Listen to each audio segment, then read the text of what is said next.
Heyo, I've played a ton of Overwatch, and I even went as far as to indulge in the degenerate activities of playing ranked matches. And when Overwatch 2 was announced, I couldn't have possibly been more excited. I loved the story missions that we had gotten before in the Archives events, so to see that there was a whole story mode, that was insane!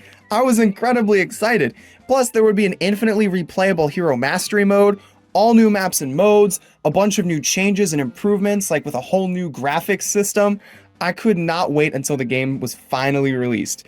And as the community waited for some information on the new game, I just sat patiently. I could not wait until the game finally released. As the community waited for some information on the new game, it was obvious that the devs had shifted their attention to the development of Overwatch 2. New content was barely coming out anymore, but honestly, I didn't mind because more attention towards the next game meant that it would be just that much better. I was fine to not have that much content anymore in the first game if it meant that the second game would be loaded with content when it finally dropped. I wanted that game to be as great as it could possibly be, so I really didn't mind the content drought. I know a lot of people did, a lot of people complained. I figured, hey, it's gonna be worth it in the end. Of course, it wasn't. Horrendous mismanagement within Blizzard led to the game being released with barely any content to actually justify the game being called a sequel. We were told the story missions and hero mastery mode would be released later after the multiplayer came out. So you know what? I thought, hey, maybe they just need some more time. You know, as they say, a delayed game has forever to be good, but a rushed game will forever be bad. I figured, you know what? If I just give it some time, those modes will come out, and it'll make the game worth the wait. It'll be so much fun. And of course, that did not happen. The Hero Mastery mode was cancelled, which rightfully caused uproar in the community, and the story missions that were actually released weren't very fun. Only 3 were even released, one of which being a mission that was already completed by the time the game was revealed.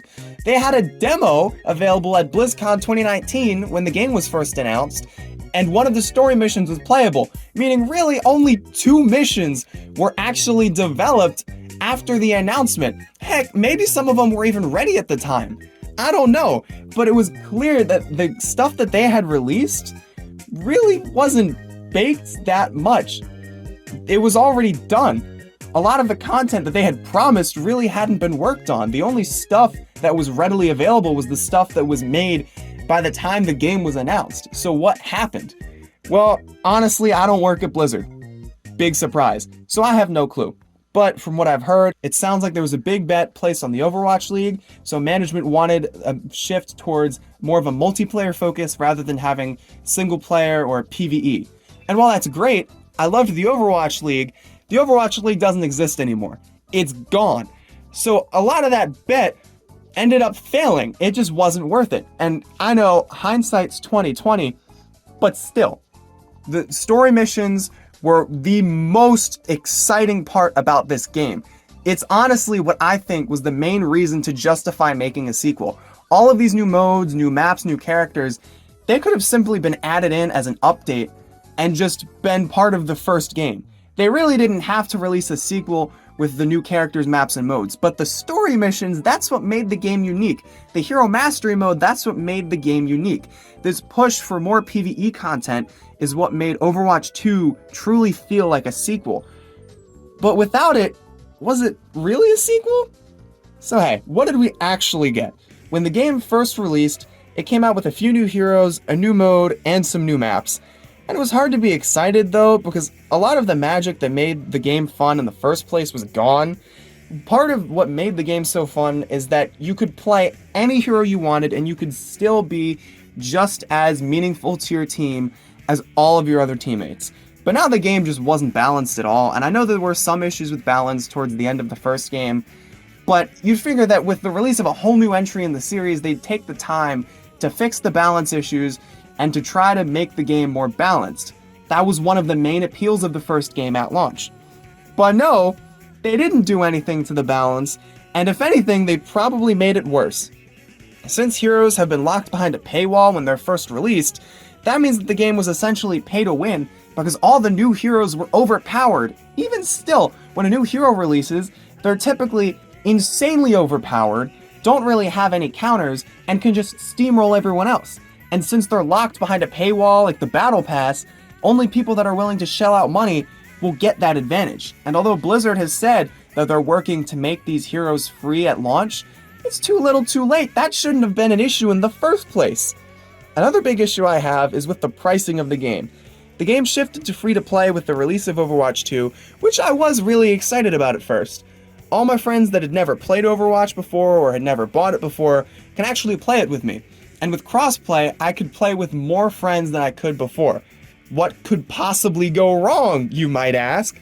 Well, now that the game's free to play, it needs a new method of monetization. And as you can guess, going the typical live service route, it relies on cosmetics.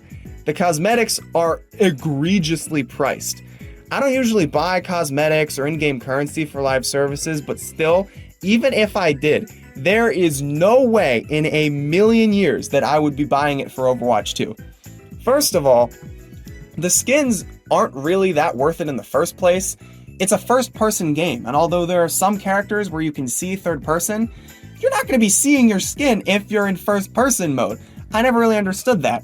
But hey, it was still cool to customize your character because other players might see it. And it didn't matter too much to me because the cosmetics were free in the first game. You know, I can grind for a cool skin in an event, and it's not that big of a deal. But now, if you want to grind for a skin without having to pay for it, it's not just a grind, it's grind to the 17th power. The first game's loot box system was so much better than the current game's monetization.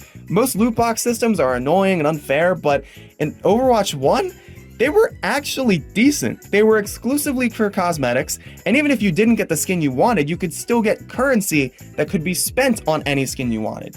Now, if you want to get an actually decent skin, you gotta fork over some cash, and the free currency that you get can't really be used that often, and you barely get it in the first place. There's no other option than to pull out your credit card, which is annoying. I don't want to spend all my money on this game. Overall, the game was just a disappointment. I don't know, it's still fun to play. I'll play it with friends sometimes, and I wouldn't say it's a bad game. There definitely have been some improvements since the first game. But playing it now, it's glaringly obvious that this game is merely a shell of what could have been. It's disappointing to see all the modes and maps and things that just never came to fruition.